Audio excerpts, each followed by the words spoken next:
तैयारी में इस मौके पर आपके निवेश की तैयारी किस तरह से हो और साथ ही किन थीम किन सेक्टर पर फोकस किया जाए, बाजार का डायरेक्शन आगे क्या रहेगा और पैसे बनाने के मौके इस दिवाली पर कहां और कितने हैं, इसी पर है हमारी खास पेशकश इकोनॉमी दमदार दिवाली शानदार। इस सीरीज की शुरुआत और इस सीरीज में आज सबसे पहले बेहद खास मेहमान हमारे साथ हमारे स्टूडियो में हो रहे हैं शामिल, बाजार के जाने माने दिग्गज इन्वेस्टर विजय केडिया साहब। आज उनसे न सिर्फ हम बाजार, इकोनॉमी और निवेश के बारे में बातचीत करेंगे, बल्कि आज उनसे बातचीत होगी उनके एक नए गाने पर भी, जहाँ सिर्फ जी बिजनेस पर आ रहा है उनके एक और नए गाने का वर्ल्ड प्रीमियर। सबसे पहले आपको सुनवाता हूँ वो गाना और उसके बाद केडिया साहब हमारे साथ स्टूडियो में है। सर, सबसे पहले बहुत बहुत स्वागत है आपका, धन्यवाद समय देने के लिए और स्टूडियो में आने के लिए। ये अपने तरीके से आप फाइनेंशियल इंक्लूजन और लोगों को निवेश के प्रति जागरूक करने का काम कर रहे हैं और एक्चुअली आपकी दो चीज़ें फेमस है। गाने के बारे में तो आपने सब हमेशा आप जानते सुने हैं, एक चीज़ आपकी और बड़ी फेमस है, वो है आपकी स्माइल। लोगों को लगता है कि मतलब कभी भी आप केडिया साहब से मिलें हमेशा मुस्कुराते हुए दिखेंगे और आपकी इन्वेस्टमेंट स्ट्रेटजी में भी आपकी स्माइल का बड़ा योगदान है, कंट्रीब्यूशन है आपकी स्ट्रेटजी। मैं चाहता हूँ इस दिवाली पर जरा आप अपने निवेशकों को बताएं आपकी स्माइल स्ट्रेटजी क्या है जिससे बहुत सारे पैसे बनते हैं। वो स्माइल स्ट्रेटजी ऐसे बड़ी सिंपल है कि मैं जनरली जो भी सेक्टर के अंदर में जो छोटी कंपनी होती है, नंबर 3 की, 4 की या 5 की, समझिए एक सेक्टर में 5 कंपनियां हैं जी, तो मैं तीसरी, चौथी या 5वीं कंपनी को चुनता हूँ। खाली इसके लिए नहीं चुनता हूँ कि वो छोटी कंपनी है, लेकिन उन छोटी के अंदर में भी इसलिए बोला 3 या 4 या 5 या 6 या जो भी हो या 2, वो इसके लिए कि उसमें ये देखता हूँ कि उसका हेल्थ वगैरह ठीक ठाक है कि नहीं है और वो लंबा मैराथन दौड़ सकता है कि नहीं दौड़ सकता। क्योंकि जो इन्वेस्टमेंट की जो जर्नी है वो सर 100 मीटर या 200 मीटर की रेस नहीं है, ये मैराथन है, 42-45 किलोमीटर की मैराथन आपको दौड़ना है और निरंतर दौड़ते रहने का आपको। इसमें समन्वय होना चाहिए कि कब दौड़ना है, कब झुकना है, कब बैठना है, कब सांस लेना है, कब सोना है, लेकिन वापस कब तैयारी करनी है। तो ये मैराथन की जर्नी है ये उसके अंदर में। तो मैं ऐसी कंपनी को ढूंढता हूं जो छोटी हो साइज के अंदर में, इसलिए मैंने लिखा है स्मॉल इन साइज, कि साइज में छोटी हो लेकिन दौड़ने की क्षमता रखती हो, और उसके अंदर में मीडियम इन एक्सपीरियंस की जो मैनेजमेंट जो है सर, एस मतलब small in size, small in size, M for medium in experience. अच्छा, तो जो मैनेजमेंट है जो सबसे इंपॉर्टेंट है, जो कि सबसे इंपॉर्टेंट होता है, उसको अनुभव होना चाहिए 15-20 साल का, कम से कम 15-20 साल में 10-5 बार गिर चुका होगा, हर तरह की परिवर्तन देख चुका होगा, उनसे अपने आप को उसने अपग्रेड किया होगा, सीखा होगा और फिर आगे जैसे मैंने बताया, जैसे बात की है कि भागना ही खाली लाइफ नहीं है, रुकना भी लाइफ है, करेक्ट, सांस लेना भी लाइफ है, रेस्ट करना भी लाइफ है, सोना भी लाइफ है। तो उसको मालूम होना चाहिए कि कब मेरे को भागना है, कब मेरे को डिफेंस खेलना है, कब मेरे को आराम करने का है। तो ये इसकी जो चाल है, ये इसको वो 10-15-20 साल में, 15-20 साल में, 10 साल में, 15-20 साल में वो समझ जाता है, क्योंकि 2-3 तो इसने इकोनॉमी के बड़े बड़े साइकिल देख लिए होंगे, मार्केट के साइकिल देख लिए होंगे, इसमें वो शिक्षित हो जाता है। तो वो मीडियम एंड एक्सपीरियंस जरूरी है उसके अंदर में। उसके बाद तीसरा जो है वो सर लार्ज इन एस्पिरेशन, कि आपके पास में एक्सपीरियंस भी आ गया, स्मॉल इन साइज भी हो, लेकिन आप में एस्पिरेशन ही नहीं है। थोड़ा बहुत रुपया आपने कमा लिया, 2-4 हज़ार करोड़ पे पहुंच गए, उसके बाद में आपको लगे यार बहुत हो गया, अब ये क्या लाइफ में करने का दोस्त, अभी बच्चे सब सेट हो गए हैं, मेंबरशिप आ गई, गाड़ी आ गई, क्लब आ गया, फॉरेन विदेश की ट्रेवल हो गई, सब कुछ हो गया, रुपया इधर से सब क्या लाइफ में करने, क्या लेके आया था, आग खत्म हो गई, वो आग खत्म हो गई। तो लोग ऐसी बातें करने लगे ना, क्या लेके आया था, क्या लेके जाएगा, बकवास की बात है। अरे भाई कुछ भी नहीं लेकर आया था, बहुत कुछ छोड़ के जाएगा। हाँ, कितना छोड़ के जाते वो भी तो इम्पोर्टेंट है, छोड़ के जाओ वो भी जरूरी है। अब जब बांट दे भाई, अभी देखिए धन की 3 अवस्था होती है सर, आप समझिए, दान, भोग और नाश। करेक्ट, धन की 3 अवस्था है, क्या तो आप दान कर जाओ, या आप अपने आप पे भोग लो, या आप अपने आप उसका नाश हो ही जाएगा। तो वो एस्पिरेशन होना चाहिए कि मेरे को जब तक मैं जिंदा हूँ तब तक मेरे को तोड़फोड़ करनी है लाइफ। तो वो लार्ज इन एस्पिरेशन बहुत जरूरी है। नहीं तो बहुत सारे मैनेजमेंट क्या होते हैं ना सर, एक स्टेज पे जाके वो नीचे से आते हैं, एक स्टेज पे पहुंचते हैं, फिर उनकी वो फायर इन द बेली वो खो जाती है। तो खो जाती है, तो जो मैं हमेशा ये बोलता हूँ कि मैनेजमेंट अगर करोड़पति से अरबपति नहीं बनेगा तो हम उसमें 2-4-5-10% स्टेक लेकर उस कंपनी में हम लखपति से करोड़पति कैसे बनेंगे? वो केक बड़ी होनी चाहिए, समंदर होना चाहिए उसके अंदर में, तब हम एक हिस्सा हम जहाँ पर खड़े वो हमारा हो सकता है। ठीक बात है। तो तालाब का मेंढक नहीं बनने का सर, वो समंदर की मछली बनने का। तो इसके लिए लिखा लार्ज इन एस्पिरेशन, और उसका लास्ट है एक्स्ट्रा लार्ज मार्केट पोटेंशियल। आप में प्रतिभा भी है, आप में एक्सपीरियंस भी है, आप में फायर इन द बेली भी है, आपके अंदर में स्मॉल इन साइज भी है, लेकिन आपकी मार्केट अपॉर्चुनिटी इतनी बड़ी नहीं है आप उसके अंदर में। तो इसी बोल के जैसे मैंने इसके पहले बताया कि समंदर होना चाहिए आपके सामने नापने के लिए आपके पास में। तालाब में अगर आप बहुत बड़े एक्सपर्ट भी अगर हो गए तब भी आप कुएं के मेंढक ही रह गए या तालाब के मेंढक ही रह गए आप। सही बात है। तो इस बोल का समंदर होना चाहिए नापने के लिए। लार्ज आपके प्रोडक्ट की जो मार्केट साइज हो वो निरंतर बढ़ती रहनी चाहिए, और वो आपको कवर अप करने का आपके अंदर में एक सोच होनी चाहिए। तो जाकर एक इन्वेस्टर उन कंपनियों के अंदर में मल्टीपल टाइम पैसा कमाने की संभावना रखता है। बिल्कुल। तो ये 4 चीज़ें ऐसी है जो अगर आप अपने स्माइल की तरह उतार लें अपने जीवन में तो आप बढ़िया इन्वेस्टर बन सकते हैं, बढ़िया कंपनियां आप भी ढूंढ सकते हैं। अब आइए सर, बाजार पर करते हैं बात। आप जैसे बड़े इन्वेस्टर को तो फ़र्क नहीं पड़ता सर, साल भर पैसा ना बने तो चल जाता है, पिछली दिवाली से दिवाली ज़्यादा बना नहीं, राइट। लेकिन हमारे छोटे छोटे निवेशक हैं, उनको फ़र्क पड़ता है और वो जानना चाहते हैं कि अगली दिवाली तक पैसा बनेगा कि नहीं बनेगा। तो पहला बात तो ये सर, फर्क तो बहुत पड़ता है। ऐसा बात नहीं है कि फर्क तो बहुत करता है, क्योंकि ये स्पर्धा है सर, ये एकदम। अभी एक टाइम आती है जब आप पैसा कमाने के लिए, माने आप अपना घर खर्चा चलाने के लिए पैसा कमाते हो, अपने आप को मेंटेन करने के लिए कमाते हो कि हाँ भाई मैं कंफर्ट जोन में। एक टाइम आता है जब पैसा कमाने के लिए आप पैसा कमाते हो, मतलब कि पैसा कमाना एक जुनून है, एक चैलेंज है, एक स्पर्धा है, कंपटीशन है। और वो कंपटीशन आपका अपने साथ ही है, यानी कि किसी और के साथ में कंपटीशन अपने साथ ही है। कि जैसे चलती का नाम गाड़ी है सर, जीवन चलने का नाम, तो वो जीवन चलने का नाम है। जब तक आप चल रहे हो तब तक आपका जीवन है। जब आप रुक गए, रिटायर हो गए, गिव अप कर दिया, छोड़ दिए, बैठ गए, तो आपकी लाइफ थोड़ी सी अलग हो जाती है। तो ऐसा नहीं, फर्क तो मेरे भी पड़ता है। लेकिन संयोग से क्या होता है ना सर, कि कुछ ना कुछ शेयर्स जो होते हैं ना, वो कोई ना कोई बगिया में कोई ना कोई फूल खिल जाते हैं। वो बुके के जैसे है, तो सारे फूल तो एक साथ खिलेंगे नहीं सर। करेक्ट। और तो कहीं ना कहीं नुकसान भी हो जाता है, कुछ चलते भी नहीं है, कुछ धोखा भी दे जाते हैं। कोई एक भगवान के आशीर्वाद से कोई एक चीज ऐसी मिल जाती है जो आपको उसका सारा वो कवर अप कर देती है। तो वो बुफे के जैसे है कि हाँ भाई ठीक है, अपने को 4-5 ही चीजें खानी है, हमको 56 भोग तो हमको खाने का नहीं है, चाहे सामने दिखाई दे रहा है। बात है। तो एक से भी पेट भरा जा सकता, मतलब। तो ये हालत है कि पोर्टफोलियो की। ऑफकोर्स जो 3-4 साल पहले जो रिटर्न आया, वो तो इस साल उतना रिटर्न तो आया नहीं मार्केट के अंदर में, तो बल्कि मोर और लेस पोर्टफोलियो स्टेगनेट ही होगा। वो आपकी बात बराबर है। और मेरे को अभी क्या लगता है ना, मेरे को मार्केट में लगता है कि ओवरऑल मार्केट का मेरे को थोड़ा सा मेरे मन में द्वंद है ओवरऑल मार्केट का। अच्छा। कि हाँ भी कोई जैसे 3 साल पहले 22, 23, 24 में सारे सब शेयर्स पूरी चारों तरफ ही दिवाली थी, तो मेरे को लगता है वो चारों तरफ दिवाली वाली बात नहीं होगी। चुनिंदा क्षेत्रों में कहीं दिवाली आपको दिखाई देगी और चुनिंदा क्षेत्रों में कुछ अच्छी आपको बढ़ोतरी दिखाई देगी। तो now I think investors have to be selective. पहले तो ऑटो मोड में मार्केट था, अभी मेरे को ऐसे लगता है कि ये मार्केट ऑटो मोड में नहीं है। अभी मार्केट आपको गियर वगैरह चेंज करते रहने पड़ेंगे। ऐसे मेरे को लगता है कि हर समय आपको गियर चेंज करना पड़ेगा, आपको कॉशियस होना पड़ेगा, सावधान रहना पड़ेगा, ताकि आप सही जगह पैसा लगाएं। और वो जो मल्टीपल काइंड जो रिटर्न आया, जो पहले जो आया 21, 22, 23 में, वो मेरे को लगता है उसकी संभावना नहीं है कि 10 गुना हो गया, 5 गुना हो गया, 20 गुना हो गया। उसकी संभावना थोड़ी सी कम लगती है। बीच बीच में कहीं ना कहीं आपको मिलेगा, लेकिन आप परसेंटेज वाइज रिटर्न देखें तो आपको ढूंढने से मोती मिल सकते हैं, आपको अभी भी मिल सकते हैं। हाँ जरूर। यहाँ पहले वो अनाप शनाप कुछ भी खरीद लो, हाँ कुछ भी भाव में खरीद लो, पैसा बन जाएगा। वो टाइम चला गया। तो अभी ये समझने का मार्केट है, माइंड का गेम है, अभी नॉलेज का काम है कि आपको अपना सोच समझकर आपको सावधान होकर। तो रिटेल इन्वेस्टर्स जो पिछले 2020 के बाद से बाजार में आए, तो अब तक का तो पीरियड उन्होंने ठीक ठाक देख लिया।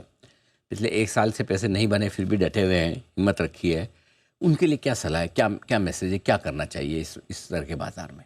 नहीं, इस तरह के बाजार में वही है कि पुराना जो आपने पैसा कमाया वो इतिहास हो गया। अपने पास्ट टेंस में मत रहो, प्रेजेंट मोमेंट के अंदर में रहो। लोग क्या करते हैं कि पुराना अपना रिकॉर्ड जो रह गया है कि वो नहीं आया तो उस समय मैंने ऐसा किया, अभी मेरा ये नहीं हो रहा है। ये गति आपको चेंज करती रहनी पड़ेगी समय के अनुसार। जैसे मौसम के हिसाब से कपड़े बदलते हैं सर। जब गर्मी रहती है तो अलग तरह के कपड़े पहनते हैं, विंटर जब जाड़ा आता है तो अलग तरह के कपड़े पहनते हैं, बसंत आता है तो अलग तरह के। यही मार्केट के अंदर में है। तो आपको मार्केट को हर समय एक दृष्टि से नहीं देखना चाहिए। हर समय आपको अपनी भी दृष्टि, मार्केट को देखने की दृष्टि आपको चेंज करती रहनी चाहिए। तो मेरे को ये लगता है कि नए जो निवेशक अभी आ रहे हैं उनको एक रीजनेबल रिटर्न समझो कि हाँ भाई हमको 15% का रिटर्न, 10 से 15% का रिटर्न अगर मेरे को मिलता है CAGR, और ज़्यादा अगर मिल जाए तो सोने में सुहागा है। ऐसे भी सोने में सुहागा चल भी रहा है तो मिल जाए तो अच्छी बात है। तो थोड़ा सा मानसिकता को थोड़ी धरातल पे रखना। आप लगाते हैं पैसा सोना में, निवेश करते हैं सोने चांदी? हाँ मैंने किया था सर, मैंने SGB में किया था, सोवरिन गोल्ड बॉन्ड जो था ना, 3-4 साल मैंने किया। मजे हो गया संजोग से चल पड़ा। लेकिन क्या लग रहा है, लोग मतलब बड़े कंफ्यूज हैं। एक तरफ सोने के दाम बढ़े हुए हैं, लोगों को लगता है कि हमारे पास जो सोना है उसका भाव बढ़ गया, दूसरी तरफ दुखी भी है, अरे और लेना था, मौका मिलेगा? सर ये दुखी वाला हमारे साथ चलता ही रहेगा, लाइफ लॉन्ग रहेगा। हाँ, ये लाइफ लॉन्ग हमारे साथ में रहेगा, ये हर समय रहेगा। ले लिया तो ज़्यादा ले लिया, कम ले लिया, बढ़ गया तो कम ले लिया, गिर गया तो ज़्यादा ले लिया, क्यों ले लिया, ये तो चलता रहेगा सर। लेकिन हर चीज़ का एक, देखिए सोना भी ऐसे, हर चीज़ का एक टाइम होता है। जिस हिसाब से सोना भी बढ़ा 60-70-80% बढ़ गया, 1 साल में 2 साल में शायद डबल हो गया होगा जो है, तो मेरे को ये यूफोरिया लगता है इसके अंदर में। इसके अंदर में मेरे को लगता है कि अभी मैं तो फर्दर और नहीं लूंगा, यहाँ से 10% गिर भी जाए तो मैं तो फर्दर नहीं लूंगा। तो मेरे को लगता है थोड़ा सोच समझ के ही काम करना चाहिए। ज्यादा यूफोरिया के अंदर में जब तूफान चलता है ना सर, तो आपको शांत भाव से काम करना चाहिए, और जब शांति रहती है अगर आपको ना, तो आपको थोड़ा सा अग्रेसिव होना चाहिए। जिस चीज में यूफोरिया चल रहा है उसके अंदर में अपना तो यही है कि थोड़ा सा बैकफुट पे आ जाओ भाई। हाँ ठीक बात है। हाँ, जब पूरे गांव को लगता है यही चाहिए तो फिर उसके बाद वो नहीं होता। सब लोग एक ही में बैठते हो तो नौका थोड़ी डगमगाने लग जाती है। तो अभी थोड़ा पूरी वर्ल्ड वाइड यूफोरिया चल रहा है। ठीक बात है। भारत में कहाँ पैसे बनेंगे ये बताइए, क्या क्या आपको अभी नया निवेश करना है इस दिवाली पे, तो कहाँ करेंगे? सर मैं आजकल थोड़ा तो एक तो स्टार्टअप वगैरह में इन्वेस्ट करता हूँ। अच्छा। 20 एक स्टार्टअप में मैंने इन्वेस्ट किए। ओह हाँ, टोटल अभी तक 20 स्टार्टअप में किए होंगे, 2-3 में अभी भी किए 6-8 महीना पहले। एक तो मैं आईपीओ में इन्वेस्ट नहीं करता हूँ सर। अच्छा। मैं ऐसी कंपनी में इन्वेस्ट करता हूँ जिसका आईपीओ आने वाला हो, चाहे 1 साल बाद आओ, 6 महीने बाद आओ, या 2 साल बाद आओ, या 5 साल बाद आए, तो मैं क्योंकि मेरे को वैल्यूएशन सस्ती मिलती है। तो एक तो मेरे को भी लगता है कि ये टेक्नोलॉजी वगैरह जो भी सब कंपनियां हैं जिसमें छोटे छोटे कंपनियों का बड़ा योगदान है, आगे जाकर ये कंपनियां बड़ी हो सकती है, स्माइल फार्मूला में फिट हो सकती है ये, और इनके अंदर में या आगे कोई बिक जाएगी, कोई ले लेगा, इस तरह की संभावना इनके अंदर हो सकती है। मैं थोड़ा, मेरा ध्यान उधर है। और जो अपने लिस्टेड जो मार्केट है सर, पब्लिक मार्केट, उसके अंदर में मेरे को एक टूरिज़्म बहुत अच्छा लगता है। जो टूरिज़्म के जो शेयर्स हैं, टूरिज़्म से रिलेटेड, और ये मैं कई बार बोल भी चुका हूँ सर कि मेरे को लग रहा है कि अभी गवर्नमेंट का जो फोकस है वो डोमेस्टिक टूरिज़्म को बढ़ाने का है अभी, कि लोग हर चीज़ों के लिए बाहर जाते हैं, विदेश जाते हैं, वो सारी चीज़ें इंडिया में आपको मिलेगा। मैं कई बार बोला हूँ, यहाँ रेगिस्तान भी है, समंदर भी है, स्नो भी है, हेरिटेज भी नहीं है, सफारी भी है, सब कुछ है सर यहाँ पर हिंदुस्तान के अंदर। ये बात तो सही है। अगर हाँ आप देखिए हर चीज़ मिलेगी, खाली प्रॉब्लम है तो इंफ्रास्ट्रक्चर की प्रॉब्लम है, हाइजीन की प्रॉब्लम है, प्रॉपर होटल नहीं मिलेगी, कनेक्टिविटी नहीं मिलेगी। अब गवर्नमेंट ध्यान दे रही है कि 1300-1400 स्टेशन उनको मॉडर्नाइज करने का बात कर रही है, 50-60 एयरपोर्ट उनको और मॉडर्नाइज करना है, कनेक्टिविटी जोड़नी है, कितनी जहाँ जहाँ हमारे धार्मिक है, पिलग्रिमेज, ये सब हमारे जो है, तो ये हमारी धरोहर है सर ये सब। तो मेरे को लगता है इसके अंदर में सरकार की चेतना जगी है कि हमको डोमेस्टिक टूरिज्म को बढ़ावा देना। तो उनसे रिलेटेड कोई भी शेयर्स हो, चाहे सस्ते कोई भी शेयर्स नहीं है, चाहे एयरलाइंस के शेयर्स ले लीजिए, या होटल ले लीजिए, या टिकटिंग वर्क करने वाले ले लीजिए, सस्ते कोई भी नहीं है। लेकिन इनका फ्यूचर मेरे को लगता है ये सनराइज इंडस्ट्री 10-15 साल ये ठीक रहना चाहिए। दूसरा मेरे को हॉस्पिटल इंडस्ट्री के शेयर्स अच्छे लगते हैं, जो हॉस्पिटल्स वगैरह हैं, या हॉस्पिटल से रिलेटेड, चाहे वो आपका वो health care, X-ray health care करते हैं और यो करते हैं, जो मेनली हॉस्पिटल्स हैं, मेरे को लगता है इनका भी 10-15 साल का फ्यूचर है बढ़िया। इनके अंदर भी बहुत बड़ा कंसोलिडेशन हो रहा है, बाहर के पी फंड वगैरह आके यहाँ पर बड़े हॉस्पिटलों के अंदर में खूब जोर शोर से इन्वेस्ट कर रहे हैं। तो अब हेल्थ केयर के भाव भी बढ़ने वाले हैं। हेल्थ केयर की जो आप कराने के लिए जाएंगे, हम लोग जो जाएंगे जाते हैं, तो उसके अंदर में अभी उसके पी वाला आ गया, टोटल कमर्शियलाइज ये धंधा हो गया है ये। अभी इसके अंदर में भावना बोल कर कुछ नहीं, आप पेशेंट नहीं हो सर, आप कस्टमर हो सीधा। हाँ, आपको डॉक्टर बोलता है पेशेंट वाला, कस्टमर हो भाई मैं। तो आप कस्टमर की तरह ही जाओ, कस्टमर हो आप, ये समझ के चलिए आप इसको। तो मेरे हेल्दी रहोगे तो होटल में जाओगे, हाँ, हेल्दी नहीं रहोगे तो हॉस्पिटल में जाओगे। दोनों थीम आपको पसंद है। आपने जोड़ दिया, आपने कविता जोड़ दी, दोनों थीम आपकी पसंदीदा होगी। एक्चुअली थोड़ा टूरिज्म आप सही कह रहे हैं, थोड़ा इंफ्रास्ट्रक्चर प्रॉपर हो जाए। अभी देखिए दिवाली पे उदयपुर जाना, उसकी फ्लाइट महंगी है, दुबई जाना सस्ता है नेचुरली। भारत में घूमना ज़्यादा महंगा है, तो थोड़ा वो आई थिंक। यस सर, बिल्कुल। तो हॉस्पिटल और टूरिज्म, ये 2 थीम्स काफ़ी। हाँ, ये मेरे को लगता है कि ये लंबी स्टोरी है, इनकी शुरुआत होनी चाहिए। ऑलरेडी एयरलाइंस के शेयर्स बढ़ भी चुके हैं, ऐसा नहीं है, 3-4 साल में 3-4 गुना भी हो गए हैं। ठीक बात। तो वेट कीजिए जब आपको समझ में आए, जब आप मानसिकता के साथ आपका अलाइनमेंट हो कि सस्ता बोल के कुछ नहीं है, प्रभु का नाम सस्ता है सर यहाँ पे बाजार में, वो किसी को लेना नहीं है। वही लेने के पैसे नहीं लगते इसलिए हमको उसकी वैल्यू नहीं मिलती। भगवान का मिलता है ना, फ्री में मिलता है ना सर, उसके लोग वैल्यू नहीं समझते हैं, बोलते हैं तो ठीक है मेरे साथ है ही है, मेरे पास है ही है, उसकी वैल्यू नहीं है। बिल्कुल ठीक बात है। अच्छा, अब एक और सवाल थोड़ा हमारे ट्रम्प साहब के ऊपर और FIs के ऊपर, इन दोनों का मूड कब ठीक होगा? सर उनको भी खुद को भी नहीं मालूम है एक्चुअली कि उनका सुबह मूड अलग ठीक होता है शाम को। लेकिन मैंने मेरा लाइफ के अंदर भी एक बात बताऊंगा, किसी प्रेसिडेंट ऑफ USA, माने दुनिया का सर्वोपरि ओहदा होगा, मैंने ये कभी हिस्ट्री में भी ये शायद मालूम नहीं है, ऐसे कोई आदमी चेंज करता अपनी, ये तो जैसे मैं चेंज करता हूँ, सुबह ले लिया BTST हम जैसे करते हैं ना, buy tell buy today sell tomorrow, buy today suicide tomorrow, suicide तो वही है। तो अभी उनका BTST चल रहा है सर, वो कभी भी कुछ भी उनका माइंड चेंज हो सकता है। लेकिन मेरे मन में एक बात आता है, वो जो भी कर रहे हैं या जो भी डिसीजन ले रहे हैं, चाहे हम उसको माने या ना माने, वो अपने कंट्री के हिसाब से सोच के कर रहा होगा। इतना बड़ा प्रेसिडेंट है, इतने बड़े इकोनॉमी, हमारे जो भी अर्थशास्त्री यहाँ पर जो हैं, जो भाषण देते हैं, वो सब USA सीख के आकर यहाँ पर भाषण दे रहे हैं। राइट। तो हमको बड़ा ईजी है किसी को क्रिटिसाइज कर दो, अरे भाई आप उसके कस्टमर हो, वो आपसे कल से माल लेना चालू नहीं करेगा कि नहीं मैं तेरा नहीं लूंगा, तो आप उसको क्यों गाली देते हो? आप अपने आप को इतना सक्षम बनाओ, आप अपने आप को इतना कॉम्पिटिटिव बनाओ कि आप निर्भर बनाओ कि मैं तेरा सामना करूंगा। तो हमको तो यहाँ पर सामना करना नहीं है, खाली लोगों को बातें कर रही हैं, क्रिटिसाइज करना है कि तू मेरे से माल नहीं खरीद रहा है तो तू बदमाश आदमी है। Correct. अरे भाई तू आदमी, तेरे में सक्षमता नहीं है, स्किल नहीं है तेरे अंदर में। वही मैंने गाने में यही लिखा है सर, आपको स्किल का टाइम आया है। लिखा है इसमें? हाँ, इस गाने में वही एक लाइन है, सुना दूं? बिल्कुल तैयारी है, बिल्कुल ले गया। आइए जी पहले आप बात पूरी करें। हाँ, तो इसके अंदर में हमको यहाँ पर इंडिया में क्या चाहिए सर, अभी टाइम आ गया है नीति विज्ञान, हमको विज्ञान से काम करना चाहिए, तकनीकी से काम करना चाहिए, नई पॉलिसी से हमको काम कर। पुरानी पॉलिसी से आप पुरानी जगह पहुंचने वाले हो, नई नीति से आप नई जगह पहुंचने वाले हो। बिल्कुल ठीक। तो अभी ये बातचीत करने का टाइम नहीं है सर यहाँ पे कि ऐसा हो जाएगा मेरा भारत महान। अरे मेरा भारत महान के लिए वो ऐसा काम कर दो भाई जब तेरा भारत महान बने। खाली नारा देने से आदमी महान नहीं बनेगा सर। ठीक बात। तो ये बात है। तो ये हमको लगता है कि ये विकसित भारत का टाइम आया है। वो सर मैंने गाना भी ऐसे ट्रम्प के लिए लिखा था कि अच्छा हुआ तुमने हमको उठाया, हमने भी सोई शक्ति को जगाया, अब हम नए रास्ते ढूंढ लेंगे, विकसित भारत का अब टाइम आया। 2047 तक जाकर भारत को नंबर 1 कंट्री बनाकर ही हम लेंगे सांस। रचना है फिर इतिहास, रचना है फिर इतिहास।